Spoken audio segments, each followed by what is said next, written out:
ಇಷ್ಟೆಲ್ಲ ಹಿಂದಿನ ಅವರ ಎಕ್ಸ್ಪೀರಿಯನ್ಸ್ ತಗೊಂಡ್ಬಂದು ನನ್ನ ಹತ್ರ ಹೇಳೋರು. ಕೆಲವು ಸರಿ ನನಗೆ ಅವರು ಯಾವುದೋ ಸ್ವಲ್ಪ ಹಳೆ ವಿಷಯ ಇಟ್ಕೊಂಡು ಹೇಳ್ತಿದ್ದಾರೆ ಅನ್ನೋ ಥರ ಅನಿಸೋದು. ಆದರೆ ಅವ್ರ ಯೋಚನೆಗಳು ತುಂಬಾ ಮುಂದೆ ಇರ್ತಾ ಇತ್ತು. ಅಂದರೆ ಅವರು ತುಂಬಾ ಪರಿಸರ ಕಾಳಜಿ ಇರುವಂಥ ವ್ಯಕ್ತಿ, ಆಮೇಲೆ ಸಹೃದಯ ವ್ಯಕ್ತಿ, ಯಾರಿಗೂ ತೊಂದರೆ ಆಗಬಾರ್ದು, ಯಾವ ಥರದ ಇದೆ. ಆಮೇಲೆ ಅವ್ರ ಗುರುಗಳು ಅವ್ರಿಗೆ ಹೇಳ್ಕೊಟ್ಟಿರುವಂಥದ್ದು ಏನೇ ಮಾಡೋದ್ರಲ್ಲಿ ಒಂದು ಮೆಸೇಜ್ ಇರಬೇಕು ಅನ್ನೋಂಥ ವಿಷಯ, ಅದನ್ನ ಗಮನ ಇಟ್ಕೊಂಡು ಅವ್ರು ಪ್ರತಿ ಸರಿ ಮೆಸೇಜ್ ಇರುವಂಥ ಪಾಯಿಂಟ್ಗಳನ್ನ ಹೇಳ್ತಾ ಇರೋರು. ಅದರಲ್ಲಿ ಒಂದು ಒಳ್ಳೆ ಕಥೆನ ಆಯ್ಕೆ ಮಾಡ್ಕೊಂಡು ಬಂದು ಒಂದ್ಸರಿ ಹೇಳಿದಾಗ ನನಗೂ ಇಷ್ಟ ಆಯಿತು. ಪ್ರೆಸೆಂಟ್ ಟ್ರೆಂಡ್ಗೆ ಇದೆ ಸರ್, ಇದೇನು ಹಳೇದೇನಲ್ಲ, ಟ್ರೆಂಡ್ಗೆ ಇದೆ ಮೊಬೈಲ್ ಬಗ್ಗೆ, ಆಮೇಲೆ ಅಲ್ಲಿಂದ ಆಗುವಂಥ ತೊಂದರೆಗಳ ಬಗ್ಗೆ, ಅದರಿಂದ ಹೇಗೆ ಎಚ್ಚೆತ್ಕೋಬೇಕು, ಜನರಿಗೆ ಹೇಗೆ ಅದರಿಂದ ಹೊರಗೆ ಬರಬೇಕು, ತೊಂದರೆಗೆ ಒಳಗಾದವರು ಅನ್ನೋದ್ರ ಬಗ್ಗೆ ಒಂದು ಕತೆ ಮಾಡ್ಕೊಂಡು ಬಂದು ಹೇಳಿದ್ರು. ಅದು ತುಂಬ ಮನಸ್ಸಿಗೆ ನನಗೂ ಇಷ್ಟ ಆಯಿತು. ಅದನ್ನು ಹಾಗೆ ಕಾರ್ಯರೂಪಕ್ಕೆ ತೊಗೊಂಡ್ಬಂದು ಇವತ್ತು ಈ 4 ಹಾಡು ರಂಗಸ್ವಾಮಿ ಸಾರೇ ಬರೆದಿದ್ದಾರೆ. ಆಮೇಲೆ ನಮ್ಮ ರಮೇಶ್ ಕೃಷ್ಣ ಅವರು ಇದಕ್ಕೆ ಬಹಳ ಒಂದು ಜೀವ ತುಂಬಿಸಿದಂಥ ಒಬ್ಬ ಸಂಗೀತ ನಿರ್ದೇಶಕ. ಯಾಕಂದರೆ ಅವ್ರ ಎಕ್ಸ್ಪೀರಿಯನ್ಸು ಸ್ವಲ್ಪ ಬೇರೆ ಥರ ಇತ್ತು. ರಮೇಶ್ ಸರ್ ಆ ಒಂದು ಸಾಹಿತ್ಯನ ಟ್ಯೂನ್ಗೆ ಅಳವಡಿಸ್ಕೊಂಡು ಅದನ್ನ ಮತ್ತೆ ಫೈನ್ ಟ್ಯೂನ್ ಮಾಡ್ತಾ ಒಂದು ಅದ್ಭುತವಾದಂಥ ಹಾಡುಗಳಾದವು. ರವೀಂದ್ರ ಸೋರ್ಗಾವಿ ಅವ್ರು ಬಂದು ಹಾಡು ಹಾಡಬೇಕಾದ್ರೆ ಯಾವುದು ಎಲ್ಲ ಬಿಟ್ಟು ಹೋಗಲೇಬೇಕು. ತುಂಬ ಅವರು ಕೂಡ ಬಹಳ ತತ್ವಗಳನ್ನ ತಿಳ್ಕೊಂಡಿರೋ ವ್ಯಕ್ತಿ, ತುಂಬ ಹಿರಿಯರು. ಅವರು ಕೂಡ ಹಾಡುಗಳನ್ನ ಸಾಲುಗಳು ಹಾಡಬೇಕಾದ್ರೆ ಬಹಳ ಸಂತೋಷದಿಂದ, ಖುಷಿಯಿಂದ ಒಂದು ಒಳ್ಳೆ ಸಿನಿಮಾ ಆಗ್ತಾ ಇದೆ ಅನ್ನೋ ನಂಬಿಕೆಯಿಂದ ಅವರೊಂದು ಮಾತು ಹೇಳಿ ಹೋಗಿದ್ದಾರೆ. ನನ್ನ 3 ಹಾಡುಗಳು ಯಾವುದಾದ್ರು ಹೇಳಿದ್ರು, ಆ ಹಾಡುಗಳಲ್ಲಿ ಈ ಒಂದು ಹಾಡು ನನಗೇನಾದರೂ ಒಂದು ಅವಾರ್ಡ್ ಕೊಡಿಸ್ಬೋದೇನೋ ಅಂತ ಒಂದು ಭರವಸೆನ ಕೂಡ ನಮ್ಮ ನಿರ್ದೇಶಕರ ಹತ್ರ ಹೇಳ್ಬಿಟ್ಟು ಅಷ್ಟು ಒಂದು ಒಳ್ಳೆ ಹಾಡು ನನಗೆ ಕೊಟ್ಟಿದ್ದಾರೆ. ಸೊ ಹಾಗೆ ಈ ಚಿತ್ರದ ಟ್ರೈಲರ್ ಇವತ್ತಿನ ಮುಖ್ಯ ಉದ್ದೇಶ. ಸೊ ಹಾಗಾಗಿ ಆ ಟ್ರೈಲರ್ ಬಗ್ಗೆ ಮಾತಾಡಿರುವಂಥ ಇಬ್ಬರು ನಟರು ನಮ್ಮ ಚಿತ್ರದ ಅಂದರೆ ನಮ್ಮ ಸ್ಯಾಂಡಲ್ವುಡ್ ನಟರು, ಅವರು ಮಾತಾಡಿರ್ತಕ್ಕಂಥ ನಮ್ಮ ಚಿತ್ರಕ್ಕೆ ಸಪೋರ್ಟ್ ಮಾಡಿರುವಂಥ ಇಬ್ಬರು ನಟರು. ಇದೇ ಅಂತ ಇಟ್ರು ಪ್ರಮೋದ್ ಸಿನಿಮಾ ನೋಡಕ್ಕೆ ಅಂತ ಬರ್ತೀನಿ. ಅವತ್ತು ನನ್ನ ಹತ್ರ ದುಡ್ಡಿಲ್ಲ, ಬರೀ 4 ರೂಪಾಯಿ ಕಮ್ಮಿ ಇರುತ್ತೆ, ಸಿನಿಮಾ ನೋಡಕ್ಕಾಗಲ್ಲ. 2 ದಿನ ಬಿಟ್ಟು ಬಂದು ಸಿನಿಮಾ ನೋಡ್ತೀನಿ, ಆ ಸಿನಿಮಾದಲ್ಲಿ ನನ್ನ ಕ್ಯಾರೆಕ್ಟರ್ ಇರಲ್ಲ. ಇವತ್ತು ಈ ಜಾಗದಲ್ಲಿ ನಿಂತಿದ್ದೀನಿ, ದಿಕ್ಕೇ ಇಲ್ಲದೆ ಬಂದವ್ ನಾನು ಬೆಂಗಳೂರಿಗೆ. ಈಗ ಆಲ್ರೆಡಿ ಇದು ನನ್ನ 4ನೇ ಸಿನಿಮಾ, ಮೇನ್ ಕ್ಯಾರೆಕ್ಟರ್ ಅಂತ. ಈ ಪಾದ ಪುಣ್ಯ ಪಾದ ಅಂತ ಒಂದು ಸಿನಿಮಾ ಮಾಡಿದ್ದೀನಿ, ಅದು ಸದ್ಯದಲ್ಲಿ ರಿಲೀಸ್ ಆಗ್ತಿದೆ. ಅದಕ್ಕೂ ಕ್ಯಾಮ್ರಾಮನ್ ನಮ್ಮ ರಾಜು ಅವರೇ. ರಾಯದುರ್ಗ ಅಂತ ಒಂದು ಬರ್ತಿದೆ, ಅದು ರೆಡಿ ಆಗ್ತಿದೆ. ಬಸ್ ಸ್ಟ್ಯಾಂಡ್ ಅಂತ ಒಂದು ಬರ್ತಿದೆ. ಮುಂದಿನ ತಿಂಗಳು ಮೈಸೂರು ಡಾನ್ ಅಂತ ಒಂದು ಸ್ಟಾರ್ಟ್ ಆಗ್ತಿದೆ. ಅಯೋಗ್ಯ 2 ಅಲ್ಲಿ ಒಂದು ಮೇಜರ್ ಕ್ಯಾರೆಕ್ಟರ್ ಮಾಡಿದ್ದೀನಿ. ಗುಡ್ಡದ ಭೂತ ಅಂತ ಅನ್ನೋದ್ರಲ್ಲಿ ಒಂದು ಮೇಜರ್ ವಿಲನ್ ಕ್ಯಾರೆಕ್ಟರ್ ಮಾಡ್ತಾ ಇದ್ದೀನಿ. ಸಿನಿಮಾ ಆಲ್ರೆಡಿ ಮುಗಿದ್ದು, ಸದ್ಯದಲ್ಲಿ ಅದು ನವೆಂಬರ್ ಬರುತ್ತೆ. ಸಿನಿಮಾದ ಬಗ್ಗೆ ಹೇಳ್ಬೇಕು ಅಂದ್ರೆ ಫಸ್ಟು ರಾಮನಾರಾಯಣ್ ಸರ್ ಥ್ಯಾಂಕ್ಸ್ ಹೇಳ್ತೀನಿ. ಬಯಸದೆ ಬಂದ ಭಾಗ್ಯ ಅಂತಾರೆ. ಹಂಗೆ ಒಂದಿನ ಫೋನ್ ಮಾಡ್ತಾರೆ, ನಾಗರಾಜವ್ರು ಎಲ್ಲಿದ್ದೀರ, ಒಂದು ಪಬ್ಲಿಸಿಟಿ ಇದೆ ಬನ್ನಿ ಮಾಡೋಣ ಅಂತ. ಒಂದು ಪಬ್ಲಿಸಿಟಿ ಸಿಕ್ತು ಅಂತ ಪ್ರೊಡ್ಯೂಸರ್ ಮನೆಗೆ ಹೋಗ್ತೀನಿ. ಸರ್ವಾಂತರ್ಯಾಮಿ ಅಂತ ಒಂದು ಸಿನಿಮಾ ಮಾಡ್ತಾ ಇದೀವಿ, ಅದ್ರಲ್ಲಿ ಒಂದು ಪಾತ್ರ ನಿಮ್ದು, ಮೇನ್ ಪಾತ್ರ ನೀವೇ ಮಾಡ್ಬೇಕು ಅಂತಾರೆ. ನನಗೆ ಆಶ್ಚರ್ಯ ಆಗುತ್ತೆ, ಏನ್ ಸರ್ ಇದು, ನಾನು ಮೇನ್ ಪಾತ್ರನ ಹೌದು ಮಾಡಿ ಅಂತಾರೆ. ಸರಿ, ನಿಜವಾಗ್ಲೂ ಖುಷಿ ಆಗುತ್ತೆ. ಸರ್ವಾಂತರ್ಯಾಮಿ ಟೈಟ್ಲು ಬೇರೆ ಅದೊಂಥರ ಪವರ್ಫುಲ್ ಟೈಟ್ಲು. ಯಾಕೆಂದ್ರೆ ನಾನು ದರ್ಶನ್ ಸರ್ ಫ್ಯಾನ್. ಸಾರಥಿ ಸಿನಿಮಾಗೆ, ಇಡೀ ಸಾರಥಿ ಸಿನಿಮಾಗೆ ನಾನೇ ಆಟೋ ಸಪ್ಲೈ ಮಾಡಿದ್ದೆ. ಆ ಸಿನಿಮಾದಿಂದ ಪ್ರಮೋಷನ್ ಸ್ಟಾರ್ಟ್ ಮಾಡಿದ್ದೆ. ಸೊ ಈ ಸಿನಿಮಾ ಸೆಟ್ಟೆ ಆದಾಗ ರಂಗಸ್ವಾಮಿ ಸಾರು ಇಲ್ಲ ನೀವು ಮಾಡ್ಬೋದು, ಮಾಡಿ ನನ್ನ ಕ್ಯಾರೆಕ್ಟರ್ ನಾನು ಬರೆದಿರೋ ಕತೆಗೆ ನೀವು ಸೂಟ್ ಆಗ್ತೀರಾ ಅಂತಾರೆ. ಸರಿ, ಸಿನಿಮಾ ಸ್ಟಾರ್ಟ್ ಆಗುತ್ತೆ. 35 ದಿನ ಸಿನಿಮಾ ಹೆಂಗ್ ನಡೀತು ಅಂತ ಗೊತ್ತಿಲ್ಲ. 2 ಗಂಟೆಗೆ ಎಲ್ರಿಗೂ ಕರೆಕ್ಟ್ ಪೇಮೆಂಟ್ ಕೊಡ್ತಾರೆ.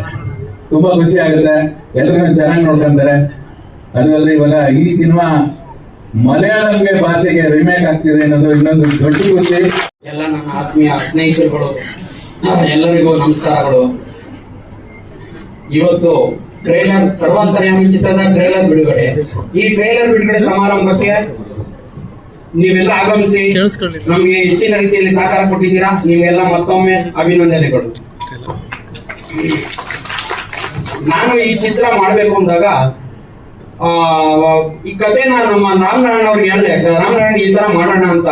ಅವರು ಸ್ವಲ್ಪ ಇದು ಒಂದ್ ಸ್ವಲ್ಪ ಓಲ್ಡ್ ತರ ಆಗ್ಬಿಡ್ತದೆ, ಇತ್ತೀಚಿಂದ ಯಾವ್ದಾದ್ರು ಲೇಟೆಸ್ಟ್ ಇಲ್ಲ, ಇದು ಚೆನ್ನಾಗಿದೆ, ಇದು ಬಂದ್ಬಿಟ್ಟು ಇತ್ತಿಗೆ ಮೊಬೈಲ್ ಇಲ್ಲದೆ ಯಾರು ಇರೋದಿಲ್ಲ.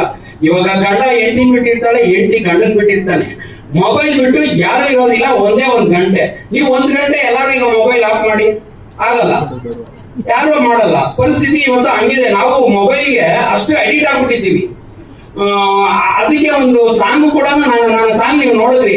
ಮೊಬೈಲ್ ಇಲ್ಲ ಅಂದ್ರೆ ನಾವು ಮೆಂಟ್ಲಾಗ್ಬಿಡ್ತೀವಿ ಅಂತ ಒಂದು ಲೈನ್ ನಾನು ಬರ್ದಿದ್ದೀನಿ. ಆ ಸಾಂಗನ್ನು ಕೂಡ ಇವಾಗ ನೀವು ನೋಡಿದ್ರಿ, ನಿಮ್ ಮುಂದೆ ಪ್ಲೇ ಮಾಡಿದ್ವಿ.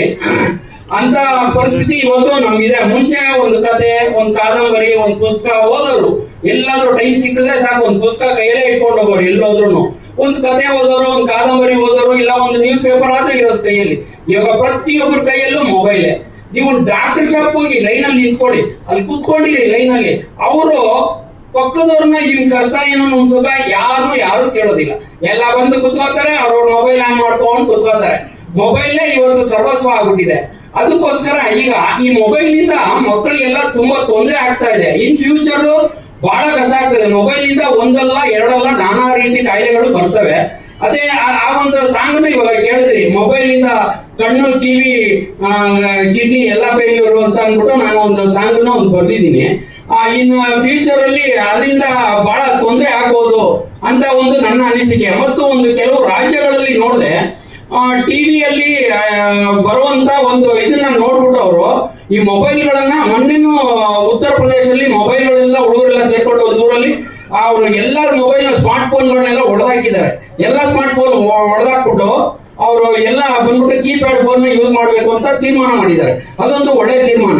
ಮತ್ತೆ ಇನ್ನೂ ಒಂದು ಕೆಲವೊಂದು ಹಳ್ಳಿಗಳಲ್ಲಿ ಒಂದು ಟೈಮಿಂಗ್ಸ್, ಮಕ್ಕಳು ಎಕ್ಸಾಮ್ ಟೈಮಲ್ಲಿ ಮೊಬೈಲ್ಗಳು ಯೂಸ್ ಮಾಡಬಾರ್ದು.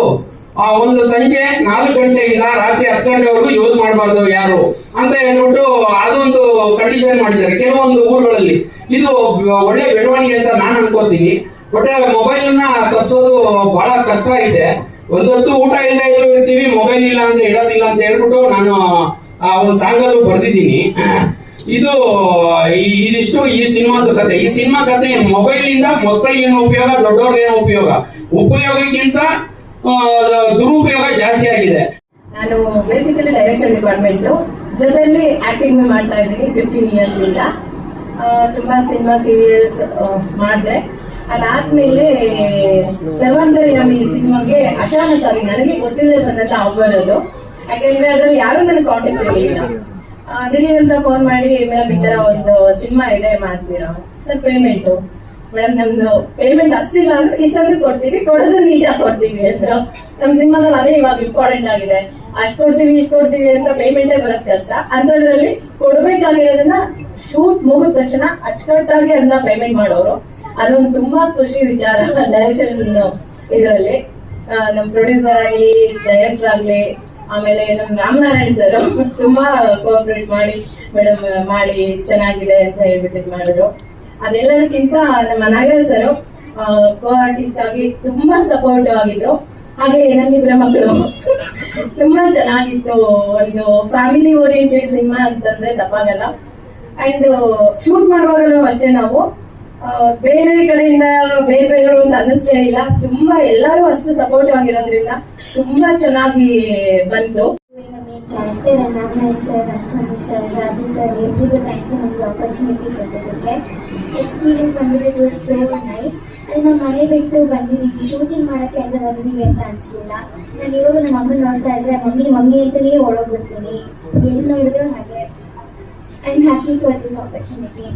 ನಾವೆಲ್ಲರೂ ಸೇರಿ ಒಂದು ಮೆಸೇಜ್ ನಿಮ್ಮೆಲ್ಲರಿಗೂ ಕೊಡೋಕ್ಕೆ ಅಂತ ಟ್ರೈ ಮಾಡ್ತಾ ಇದ್ದೀವಿ. ನೀವೆಲ್ಲರೂ ಸಪೋರ್ಟ್ ಬೇಕು. ಸೊ ಎಲ್ಲರೂ ಜುಲೈ 17 ಥಿಯೇಟ್ರಿಗೆ ಬಂದು ನೋಡಿ. Thank you. ಗುರುಗಳಾದ ಮಂಡ್ಯ ರಮೇಶ್ ಸರ್ ಮತ್ತು ಮೇಘಾ ಸಮೀರ್ ಸರ್ ಅವ್ರುಗಳ ಡಿಗ್ರಿಯಿಂದನೇ ಇವತ್ತು ನಾವು ಇಲ್ಲಿ ಮುಂದೆ ನಿಂತು ಮಾತಾಡ್ತಾ ಇರೋದು. ಎಕ್ಸ್ಪೀರಿಯನ್ಸ್ ಬಂದು ಏನು ಹೇಳೋದು, ತುಂಬ ಚೆನ್ನಾಗಿತ್ತು. ಲೈಕ್ ರಿಯಲ್ ಪೇರೆಂಟ್ಸ್ ಜೊತೆ ನಾನೇನೋ ಮೂವಿ ಮಾಡ್ತಾ ಇದ್ದೀನಿ ಆ ಥರ ಒಂದು ಫೀಲಿಂಗ್ ಹೋಗ್ಬಿಟ್ಟಿದೆ. ನಾನಂತೂ ಕ್ಯಾರೆಕ್ಟರಿಂದ ಸ್ವಲ್ಪ ಬರೋಕ್ಕೆ ಸ್ಟಾರ್ಟಿಂಗ್ ಕ್ಯಾರೆಕ್ಟರ್ ಒಳಗಡೆ ಹೋಗೋಕೆ ಕಷ್ಟ ಆಗ್ತಿತ್ತು. ಆಮೇಲೆ ಹೋದ್ಮೇಲೆ ಬರೋಕ್ಕೆ ಕಷ್ಟ ಆಗೋಕ್ಕೆ ಸ್ಟಾರ್ಟ್ ಆಗೋಯ್ತು ನನಗೆ. ಆನ್ ಸೈಡ್ ಆಫ್ ಸೈಡ್ ಅಮ್ಮ ಅಮ್ಮ ಅಂತಾನೆ ಕರೀತಿದ್ದೆ ಇವ್ರನ್ನೂ. So it was very fun. Team ಕೂಡ ತುಂಬಾ ಕೇರ್ ಆಗಿ ನೋಡ್ಕೊಂಡ್ರು, ತುಂಬಾ ಲವ್ ಕೊಟ್ಟರು, ತುಂಬಾ ಪ್ರೀತಿಯಿಂದ ನೋಡ್ಕೊತಿದ್ರು. ನಾವೆಲ್ಲ ತುಂಬಾ ಹಾರ್ಡ್ ವರ್ಕ್ ಮಾಡಿ ಪ್ರೀತಿಯಿಂದ ಈ ಮೂವಿ ಮಾಡಿದ್ದೀವಿ. ತುಂಬಾ ಚೆನ್ನಾಗಿ ರಿಯಲ್ ಲೈಫ್ ಕನೆಕ್ಟ್ ಆಗುತ್ತೆ.